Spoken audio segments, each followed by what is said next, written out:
풍신의 사주 이야기. 오늘은 정경호 씨 사주풀이 해보도록 하겠습니다. 사주풀이 전에 우리 딸의 응원 메시지 듣고 가도록 하겠습니다.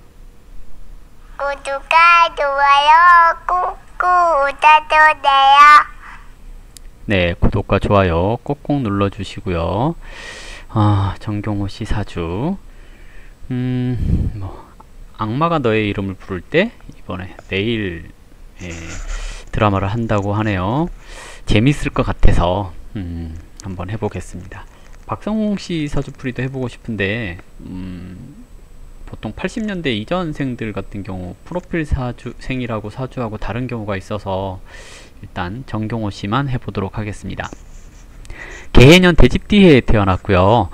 경신월이라고 해서 가을철에 태어났습니다. 그리고 신묘일주로 태어났는데요. 신월의 신금, 신월의 신금, 신월의 경금은 정화라고 하는 이 화를 좋아해요. 근데 신월의 신금 같은 경우는 임수를 더 좋아합니다. 사주에서 임수가 천간에 드러나 있으면 귀해지는 것을 뜻하는 건데요. 일단은 임수 말고 개수만 있고 지지에만 임수가 있네요. 이래도 뭐 쓸만하다 그래요. 비겁이 있고 식상이 있다라는 것은 애체능적인 자질이 있습니다 라고 얘기를 하는 거고요. 겁재라고 하는 것은 다른 사람에 대해서 모방할 수 있습니다 라고 얘기를 하기 때문에 모방 능력 또는 경험을 통해서 익혀질 수 있는 것들, 이런 재능이 있다라고 얘기를 하는 구조이고요. 사람을 잘 활용합니다 라고 얘기를 할 수 있는 게 이 사주의 특징입니다. 그래서 월컵, 그래서 억부나 조후는 식상을 쓰고요. 격으로는 관을 씁니다. 그래서 어떤 게 좋은가 라고 했을 때 삶의 편안함 그러면 억부를 논하거나 조후를 논하고요. 그리고 성공적인 것 그러면 격을 논하거나 기세를 논하게 됩니다. 그래서 관용신 이렇게 볼 수가 있을 것 같은데요. 운이 23세부터 관운을 지금 살고 있습니다. 그 중에 38세쯤 되어서 병진하고 운이 들어오게 되네요. 그러면 아직은 크게 좋은 운이다 라고 얘기하기는 어렵고요. 일단 지금은 고생 중입니다 라고 얘기를 해볼 수가 있을 것 같습니다. 일단 월겁 그랬으니 성격적인 측면에서는 자존심이 강한 사주입니다 라고 얘기를 하는 거고요. 원래 월겁은 뭐라고 해야 되나요? 자수성가하는 사주입니다 라고 얘기를 해요. 그래서 일단은 자기 노력 이런 것들이 좀 강하다라고 얘기를 할 수 있는 거고요. 지지에서 이렇게 신금과 묘목의 합, 이런 경우에 신금 묘목은 기문 원진을 이렇게 얘기를 하거든요. 보통 신기 있음 이런 것을 얘기를 하는 거고요. 묘신 기문은 장군살 이렇게도 얘기를 하거든요. 그래서 장군신이 있어서 좀 자존심 또는 뭐라고 하나요? 권위 이런 것에 관심이 많습니다 라고 얘기를 하기도 하는데요. 재성의 기문이 드는 것은, 묘신 기문은 마른 여자나 똑똑한 여자를 좋아합니다. 그래서 삐쩍 마른 여자 또는 똑똑한 여자와 인연이 될 가능성이 높습니다 라고 얘기를 해서 지적 능력을 보게 되는 경우들이 많고요. 시기적으로 올해 기해년 그랬거든요. 천간기토는 개수를 만나서 식상을 극했으니 도식 그랬거든요. 도식은 밤낮이 달라지는 것 이렇게도 얘기를 하는 거고요. 하자 생기는 것. 편인이 와서 식신을 극하는 거 이러면 이제 편인이 와서 식신이 극했으니 살이 살아나거든요. 살이 살아나면 스트레스 받는 일이 많아요 라고 얘기를 하는 건데요. 대체적으로 운이 안 좋을 때는 도식이 되면 우울증, 자살 이러는 경우들이 종종 있어요. 물론 이 사주가 그런다는 얘기는 아니고요. 올해 좀 우울증 이런 거 좀 조심을 해주셨으면 좋겠습니다 하는 것을 얘기를 하죠. 그래서 대화가 필요한 시점입니다 라고 얘기를 해요. 보통은 공황장애 이런 것들이 생기기도 하니까요. 주변 사람들과 대화를 좀 많이 나눠보시는 게 좋을 것 같고요.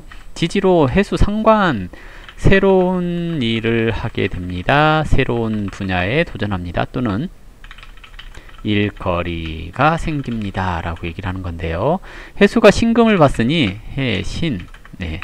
내 노력에 비해서 결과가 잘 안 나옵니다 라고 얘기를 하는 거고요. 해묘미 했으니까 이때서야 비로소 나옵니다 라고 하는 건데요. 가을 이후에 노력에 대한 결과가 잘 나올 겁니다 라고 얘기를 해요. 그래서 시기적으로 봤을 때 지금 이 시기에 드라마 하는 거 참 괜찮지 않을까 생각됩니다. 왜냐면 사주상으로는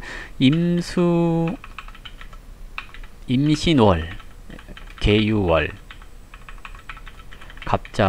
갑술월, 그리고 을해월 하면서 이 사주에서 자기 재능을 잘 표현할 수 있는 시기에 어떤 그 방송이나 드라마가 나오는 거거든요. 그래서 일은 잘 될 것 같은데요. 좀 우울하거나 공황장애가 생기거나 하는 시기입니다. 근데 이것을 이제 배역으로 이런 배역을 맡으면, 그러니까 좀 우울하거나 공황장애가 생기는 그런 배역이면 올해 운에 잘 맞는 거라서 사주에 대한 땜을 할 수 있습니다. 그래서 나쁘지 않다라고 얘기를 할 수가 있겠고요. 그리고 시기적으로 내년, 내후년 운이 아주 좋은 것은 아닌 것 같아요. 그러니까 내년, 내후년 이런 때까지는 좀 겁재운, 겁재가 상관을 생하는 거, 겁재운, 독립, 이탈 뭐 이런 것을 얘기를 하고요. 금전적 손실 이렇게도 얘기를 합니다. 그래서 내년에는 운이 좀 안 좋은 거, 그리고 내후년도 비견 이렇게 오는 건데요. 억구상 또는 격으로서 이 시기가 좋을 때는 아닌 듯해요. 그래서 이 사주가 정말 38세 만으로 38세 되는 병진대운을 크게 쓰려면 2024년 정도 되었을 때 크게 쓰지 않을까 생각되고요. 아직은 아주 크게 잘 나가는 그런 운이라고 보기는 좀 어렵습니다. 이렇게 얘기를 할 수 있습니다. 그래서 올해 공황장애나 우울해지지 않도록 주의가 좀 필요할 것 같고요. 애정적인 성향에 있어서도 올해 내년이 좀 위험한 시기이기도 합니다. 그래서 올해와 내년에 애정운이 썩 좋지 않은 때입니다. 이런 때 만나는 거 비추입니다 라고 얘기를 할 수가 있습니다. 그래서 올해 딱 보면 안 좋아 보이는 시기이죠. 개인적으로 스트레스 받는 시기이고 일에 대한 부담감 이런 것들이 생길 수 있는 시기이기 때문에 좀 스트레스를 많이 받고 그럴 수 있는데 혼자 해결하려고 하지 마시고 주변 사람들에게 얘기해서 같이 풀어나갈 수 있도록 하는 것이 좋습니다. 다행히 드라마는 일단은 다음 달 그 다음 달 하면서 자기 재능을 잘 발휘할 수 있는 시기니까요. 나쁘지는 않을 것 같습니다. 그런데 크게 명예를 얻고 그런 것은 아닌 듯하여 참 뭐랄까요, 재밌어 보였거든요. 일단은 내일 드라마가 시작되면 알 수 있겠죠. 일단은 배역으로 좀 우울하고 공황장애 있고 그런 배역이면 참 좋겠습니다. 그러면 사주값을 한 거니까 기본 이상은 하지 않을까 생각되고요. 그 이외에 뭐 딱히 볼 게 있나요? 일단은 운은 계속 앞으로도 쭉 좋은 그런 구조입니다. 관운 다음에 재운을 산다라는 것은 계속해서 자기 능력 발휘를 할 수 있는 또는 인지도를 얻을 수 있는 그런 삶을 살 수 있습니다 라고 얘기를 해볼 수가 있겠죠. 그래서 앞으로도 운이 계속 좋아 보입니다 하는 구조이고요. 결혼은 보통 올해도 결혼도 하고 그러긴 해요. 근데 아까 얘기했듯이 올해, 내년, 내후년 운이 좀 안 좋은 때니까 결혼 서두르지 말았으면 좋겠는데 이미 37세면 결혼 얘기가 나올 수 있는 시기이기도 하네요. 결혼하기 쉬운 걸로 보자면 올해가 결혼하기 쉬운 때입니다. 그러면 내년에 사이가 살짝 틀어졌다가 다시 봉합되는 이런 것도 얘기를 해볼 수가 있겠죠. 예, 긍정적으로 해석을 해보죠. 일단은 올해 결혼 얘기가 나올 수도 있겠다. 이제 올해 지나가면 한참 뒤로 밀려가지고 2023년, 4년 하면서 결혼 운이 들지 않을까 예상을 해볼 수가 있을 것 같고요. 네. 전반적으로 자존심도 좀 강하고 그에 따른 재능도 뛰어난 편이고 그런 사주입니다. 좋은 사주이네요. 운도 좋게 가고 있습니다. 자, 이걸로 배우 정경호 씨 사주풀이 마무리하도록 하겠습니다. 감사합니다.